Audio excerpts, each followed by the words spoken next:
தமிழக மக்கள் அனைவருக்கும் எனதெரிய வணக்கம். ரொம்ப மகிழ்ச்சியான ஒரு செய்தி என்னென்னா, இன்றைக்கி வந்து ஒரு ஒரு ஒரு வலுவான ஒரு எதிர்க்கட்சி ப்ளஸ் ஒரு வலுவான எதிர்க்கட்சிகள்னு சொல்லலாம். எதிர்க்கட்சி கிடையாது, எதிர்க்கட்சிகள் வந்து திமுகவுக்கு எதிராக மிகப்பெரிய லெவலில் உருவெடுத்துட்டு இருக்காங்க. அதில் முதல் ஒரு கூட்டணி அதாவது வந்து என்டிஏ கூட்டணி சொல்லலாம். இன்னொரு பக்கம் என்னென்னா தமிழக வெற்றி கழகம். லைக் இங்கே 2 பேருமே இந்த எலெக்ஷனில் மிகப்பெரிய ஒரு ஒரு கேம் சேஞ்சஸாக இருக்க போகிறாங்க. நான் இதுக்கு முன்னாடி வரைக்கும் லைக் இந்த என்டிஏ கூட்டணி மேலேயும் தமிழக வெற்றி கழகத்துக்கு மேலே மிகப்பெரிய லெவலில் அந்த ஒரு ஒரு ஹோப் இல்லாமல் இருந்துச்சு. ஹோப் இல்லைன்னா என்ன ஒன்று சேர மாட்டேங்கிறாங்க, ஒன்று சேர்ந்தாலாச்சும் சரி இந்த ஏடிஎம்கே டிவிக்கே ஒன்று சேர்ந்தால் கூட லைக் ஒரு ஸ்வீப் பண்ணிடுவாங்களே, திமுக ஈஸியாக வீட்டுக்கு அனுப்பிச்சிடுவாங்களே அப்படின்னு சொல்லிட்டு ஒரு ஒரு சின்ன ஒரு ஒரு மைண்ட் செட் இருந்துச்சு. ஆனால் இப்போ உண்மையில் சொல்கிறேன், ஒட்டுமொத்தமாக திமுக இந்த எலெக்ஷனில் மண்ணக்கவ போகிறாங்க. அது எப்படிங்கிறத சொல்கிறேன் கேளுங்க. அதாவது என்னென்னா, திமுகவுக்கு விழக்கூடிய மிகப்பெரிய லெவலுக்கான இந்த ஓட் பேங்க் யாருன்னா மைனாரிட்டி ஓட்ஸ். இந்த மைனாரிட்டியில் யாரெல்லாம் வருவாங்கன்னா கிறிஸ்தவர்களும் இஸ்லாமியர்களும். இந்த தேர்தலில் கிறிஸ்தவர்களும் இஸ்லாமியர்களும் கம்ப்ளீட்டாக யாருக்கு ஓட்டு போட போகிறாங்கன்னா, நான் கம்ப்ளீட்டாக சொல்கிறது 100க்கு 100 கிடையாது, 100க்கு 90% யாருக்கு ஓட்டு போட போகிறாங்கன்னா திரு விஜய் அவர்களுக்கு. இது நான் வெளிப்படையாக சொல்ல போகிற ஒரு விஷயம். என் ஊர் கன்னியாகுமரியில் பெருவாரியாக இருக்கக்கூடிய மக்கள் யாருன்னா கிறிஸ்தவ மக்கள். இஸ்லாமியர்களும் கொஞ்சம் இருக்காங்க, ஆனால் இந்து மக்களும் இருக்காங்க. ஆனால் கிறிஸ்தவ மக்களும் இந்து மக்களும் கிட்டத்தட்ட ஒரு மெஜாரிட்டியாக இருக்கக்கூடிய ஒரு மாவட்டம் வந்து கன்னியாகுமரி மாவட்டம். இந்த மதம் சார்ந்த மிகப்பெரிய லெவலில் இன்ஃப்ளூயன்ஸ் பண்ணப்பட்ட ஒரு மாவட்டம். அந்த கன்னியாகுமரி மாவட்டத்தில் இந்த நியூ இயருக்கு நான் ஊருக்கு போயிட்டு வந்த டைமில் குளச்சல் என்னும் ஒரு பகுதி இருக்குது. அந்த ஒரு கடற்கரை கிராமம். ஸோ அப்போ போகும்போது ஒரு வயதானவர், கிட்டத்தட்ட ஒரு 80 வயசு இருக்கும்.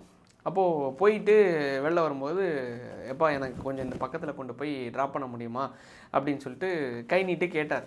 சரின்னு சொல்லிட்டு காரில் ஏற்றிட்டு போகும்போது, தாத்தா இந்த எலெக்ஷனில் நீங்கள் யாருக்கு வாக்களிக்கலான் இருக்கீங்க, உங்கள் பகுதியில் வந்து இந்த பகுதி மக்கள்லாம், கடற்கரை பகுதி மக்கள், கிராம மக்கள்லாம் யாருக்கு வாக்களிக்கலான் இருக்காங்க அப்படின்னு சொல்லிட்டு கேட்கும்போது, இந்த வாட்டி எல்லாரும் விஜய் தான்ப்பா, இந்த வாட்டி எல்லா பயலுங்க, இந்த ஊரில் இருக்கிற எல்லா பொண்ணுங்க பொம்பளை பிள்ளைங்க எல்லாருமே விஜய்க்கு தான் ஓட்டு போடலான் இருக்காங்க. சரி நம்ம பையன் தானே வரட்டும். அந்த நம்ம பையன் ஒரு விஷயம் இருக்குல்ல, வார்த்தை இருக்குல்ல, அது வேற ஒன்றும் கிடையாது. இந்த தமிழ்நாட்டு மக்கள் என்ன தான் சொன்னாலும் திருத்த முடியாதுன்னு சொல்லுவாங்கல்ல, அது ஜாதியிலையும் மதத்துலேயும். சரி சொல்லி குற்றம் இல்லை, ஆனால் திமுக வீழுதா மகிழ்ச்சி தான். அந்த நம்ம பையன் தானே ஓட்டு போடலாம், மக்கள் ஓட்டு போடலான் இருக்காங்க அப்படின்னு சொல்லிட்டு. இந்த கிறிஸ்தவ மக்களோட வாக்குகள், இஸ்லாமிய மக்களோட வாக்குகள் எந்த காலத்துலேயும் அதிமுகவுக்கும் பிஜேபிக்கும் உளுந்ததாக சரித்திரமே கிடையாது. காரணம் என்னென்னா, பிஜேபி வந்து நேர் எதிரான ஒரு சித்தாந்தம் கொண்ட கட்சி. லைக் வந்து இந்துக்களுக்கான அந்த ஒரு எப்படி சொல்கிறது, இந்துத்துவ ஒரு கொள்கை கொண்ட ஒரு கட்சி. அதிமுக வந்து ஒரு எப்படி சொல்கிறது, அவங்களும் அவங்க கூட்டணியில் இருக்கிற ஒரு காரணத்தினால இந்த ஓட்டு வந்து அங்கே ஸ்ப்ளிட் ஆகி போகாது. 2011 காலகட்டத்தில் ஜெயலலிதா அம்மையார் வந்து நான் எந்த காலகட்டத்திலும் இனிமேல் இந்த பிஜேபி கூட கூட்டணியே வைக்க மாட்டேன்னு சொன்ன ஒரு காரணத்தினால எல்லா ஓட்டுமே அங்கே வந்துச்சு. ஆனால் இந்த தேர்தலில் என்டிஏ கூட, அதாவது வந்து பிஜேபி கூட ஏடிஎம்கே கூட்டணியில் இருக்கிறனால இந்த ஓட்டு போகாது. ஆனால் இந்த ஓட்டெல்லாம் எங்கே போகுது, விஜய்க்கு. இந்து மக்களோட ஓட்டும் கம்ப்ளீட்டாக அதை தாண்டி இவங்க சனாதானம் அதுன்னு சொல்லிட்டு வாய் விட்டு மாட்டினானுங்கல்ல, கோயிலெல்லாம் நாங்கள் அந்த கோயிலை இடிச்சுட்டு இந்த கோயிலை இடிச்சிட்டோன்னு சொல்லிட்டு பெருமைக்கு பேசினானுங்கல்ல, ராசா அதை தாண்டி வந்து டிஆர் பாலு எல்லாருமே, நான் இடிக்காத கோயில் தெரியுமா அப்படி இப்படின்னு சொல்லிட்டு நெடுஞ்சாலையில் இருந்த கோயிலை இடிச்சிருக்கேன், லைக் வந்து ஊருக்கு புறம்பால இருந்த கோயிலை இடிச்சிருக்கேன். இப்போது சமீபத்தில் இப்போ ராசா அவர்கள் பேசினது, இந்த கோயில் இடிச்சு அந்த கோயில் இடிச்சுன்னு சொல்லிட்டு பெருமைக்கு பேசுகிறாங்கல்ல. இந்த கூட்டம் எல்லாருமே இந்து மக்கள் யாருக்கு ஓட்டு போட போகிறாங்க, பிஜேபிக்கும் அதிமுகவுக்கும். இன்னொன்று, இந்த கேஸ்ட் ரீதியாக, இந்த ஜாதி ரீதியான வாக்குகள் இருக்குல்ல, லைக் வந்து மெயினாக பெரும்வாரியாக இந்த கொங்கு மண்டலத்தில் இருக்கிற வாக்குகள் ப்ளஸ் அதை தாண்டி வந்து இந்த தேவர் கம்யூனிட்டி வாக்குகள் சொல்லுவாங்க. இது எல்லாமே யாருக்கு இது வரைக்கும் விழுந்துட்டு இருந்துச்சுன்னா அதிமுகவுக்கு. விழுந்துட்டு இருந்த டைமில் போன தேர்தலில் இது பெருவாரியாக கட்டாச்சு. அது காரணம் என்னென்னா, பிரிஞ்சிருந்தாங்க சசிகலா அவர்கள், டிடிவி தினகரன் அவர்கள். நான் சொல்கிறது 2021 தேர்தலில் எல்லோரும் பிரிஞ்சிருந்தாங்க. அதிமுக வந்து பிஜேபி கூட கலங்காண்டாங்க. ஆனால் வந்து கிட்டத்தட்ட 66 சீட்டு பிடிச்சாங்க. ஆனால் ஒரு 30லேருந்து 35 தொகுதிகள் வந்து அவங்க இழந்ததுக்கான காரணம் என்னென்னா டிடிவி தினகரன் அவர்கள் என்ன பண்ணிட்டாரு, ஒரு 30-35 தொகுதிகள் கிட்ட தென் மாவட்டங்களில் அதிமுக ஜெயிக்க முடியாத அளவுக்கு கிட்டத்தட்ட ஒரு 2000-3000 ஓட்டு வித்தியாசத்தில் தான் தோத்தாங்க. இப்போ இங்கே டி நகரில் கூட வெறும் 1000-1500 ஓட்டு வித்தியாசத்தில் தான் தோத்தாங்க. யாருன்னா டி நகர் சத்யா. அந்த தொகுதியில் தான் இந்த தமிழச்சின்னு சொல்லிட்டு ஒரு பொண்ணு இந்த மக்கள் நீதி மையத்துலேருந்து போய் சேர்ந்தாங்களே ஒரு அக்கா. அந்த இது மாதிரி பல தொகுதிகளில் டிடி தினகரன் அவர்களை வந்து இந்த தேவர் கம்யூனிட்டி ஓட்டை வந்து கம்ப்ளீட்டாக ஸ்ப்ளிட் பண்ணார். இவர் ஸ்ப்ளிட் பண்ணதுக்கப்புறமா கிட்டத்தட்ட ஒரு 30-35 தொகுதிகள் வந்து அதிமுகவுக்கு வந்து ஜெயிக்கிறதுக்கான வாய்ப்புகள் கம்ப்ளீட்டாக உடஞ்சிச்சு.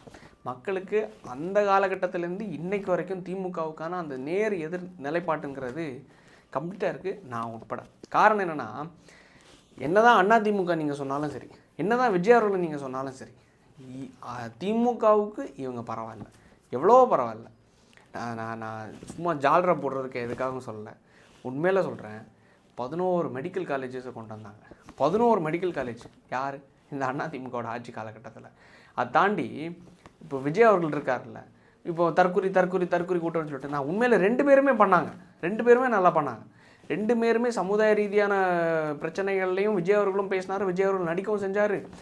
அதிமுக இவங்கள மாதிரி 2.5 லட்சம் மக்களையும் கொண்டு குவிக்கல, இவங்கள மாதிரி மாஞ்சோலையிலேயும் மக்களை வந்து ஓட விட்டு சுட்டு கொல்லலை. இந்த அளவுக்கு ஒரு கீழ்த்தரமான கட்சி இவங்க கிடையாது.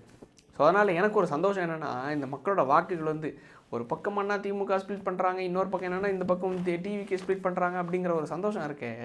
ஸோ இப்போ என்னென்னா, பெருவாரியான இந்து மக்களோட வாக்குகள் இந்த பக்கம் போகுதா, மைனாரிட்டிஸான கிறிஸ்தவ மக்கள் ப்ளஸ் வந்து இஸ்லாமியர்களோட வாக்குகள் டிவிக்கு பக்கம் வருதா?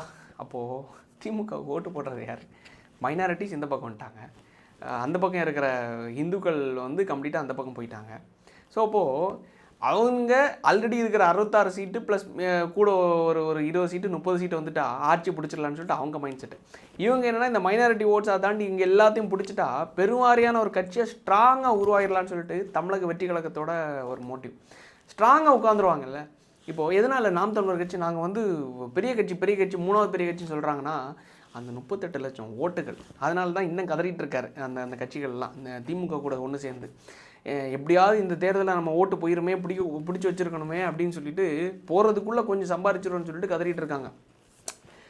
ஸோ நாம் தமிழர் கட்சி அந்த 38 லட்சம் வாக்குகள்னு சொன்னாங்கல்ல, அதை விட இங்கே ஒரு 1 கோடி வாக்குகள் இல்லை, ஒரு 80 லட்சம் 1 கோடி 1.5 கோடி வாக்குகள் வந்துருச்சுன்னு வச்சுக்கோங்களேன். கம்ப்ளீட்டாக இவங்களும் ஸ்வீப் பண்ணிடுவாங்க. அதாவது டிவிக்கேயும் ஒரு ஸ்ட்ராங்கான ஒரு ஃபவுண்டேஷனை க்ரியேட் பண்ணிடுவாங்க, என்டிஏவும் அந்த பக்கம் பிடிச்சிருவாங்க, திமுக மண்ணை கவ போகிறாங்க. ஸோ இப்படி ஒரு சிச்சுவேஷன் அமையும் போது வேறு ஒன்றும் இல்லை. நாளைக்கு ஒருவேளை நான் ஒரு உதாரணத்துக்கு சொல்கிறேன், டிஎம்கே மொத்தமாக அழிஞ்சிட்டாங்க, அதை வந்து தோத்துட்டாங்கன்னு வச்சுக்கோங்களேன். இந்த பக்கம் என்டிஏ கூட்டணி ஒரு பெருவாரியான ஒரு தொகுதிகளை பிடிச்சிட்டாங்கன்னு வச்சுக்கோங்களேன். டிவிக்கே வந்து ஒரு குறைஞ்சபட்சம் ஒரு 10-20 சீட்டு பிடிச்சிட்டாங்கன்னு வச்சுக்கோங்களேன். நான் குறைச்செல்லாம் மதிப்பிடல, ஒரு நல்ல தொகுதிகளை நான் தனித்து நிற்கிறத சொல்கிறேன், கூட்டணி இல்லாமல் தனித்து நிற்கிறத சொல்கிறேன். இன்றைக்கி இருக்கிற சிச்சுவேஷனில் இந்த பக்கம் என்டிஏ கூட்டணி, இந்த பக்கம் லைக் யார் டிவிக்கே, இவங்க எல்லாரும் தனிச்சு நின்று களம் ஆடுறாங்கன்னு வச்சுக்கோங்களேன். இது எல்லாமே யாருக்கு பேக் ஃபேராக அமையும்னா, திராவிட முன்னேற்ற கழகத்துக்கு. அதாவது 80 ஆண்டுகள், அதாவது 80 இல்லை 75 ஆண்டுகால ஒரு ஆலமரத்துக்கு மிகப்பெரிய ஒரு சோதனையை அமையக்கூடிய ஒரு தேர்தலாக இந்த தேர்தல். நாளை பின்ன ஆட்சி அமைஞ்சதுக்கப்புறம் எல்லாரும் ஒன்று சேர்ந்துருவாங்க. கடைசியில் வீட்டில் உட்காந்து இது எல்லாத்தையும் வேடிக்கை பார்க்குறது யாருன்னா, நம்ம ஐயா மு.க. ஸ்டாலின் என்ற ஒரு மகிழ்ச்சியுடன் இந்த வீடியோவை, இந்த காணொலியை நிறைவு பெறுகிறேன். காரணம் என்னென்னா, இந்த பக்கமும் ஸ்ட்ராங் ஆகிட்டாங்க, டிவிக்கும் ஸ்ட்ராங் ஆகிட்டாங்க. போன மாதம் வரைக்கும் சொல்லிட்டு இருந்தாங்க கட்சிகள் வருது, கூட்டணிகள் வருதுன்னு. இப்போ நான் ஒரு மனநிலைக்கு வந்துட்டேன், கூட்டணிகள் வருதோ இல்லையோ, இவன் மைனாரிட்டிஸை பிடிச்சிருவான், அவன் வந்து இந்துக்களோட ஓட்டை பிடிச்சிருவான். 2 பேரும் பிடிச்சிட்டாங்கன்னா நாளைக்கு இவங்க 2 பேரும் எல்லாரும் ஒன்று சேர்ந்து சேர்றாங்களோ இல்லையோ, ஃபவுண்டேஷன் ஸ்ட்ராங் ஆகிரும்ல. இந்த ஃபவுண்டேஷன் ஸ்ட்ராங் ஆகிடுச்சுன்னு வச்சுக்கோங்களேன், திமுகவோட அடித்தளம் ஆட ஆரம்பிச்சிடும். என்று மகிழ்ச்சியுடன் விடைபெறுகிறேன். நன்றி, வணக்கம்.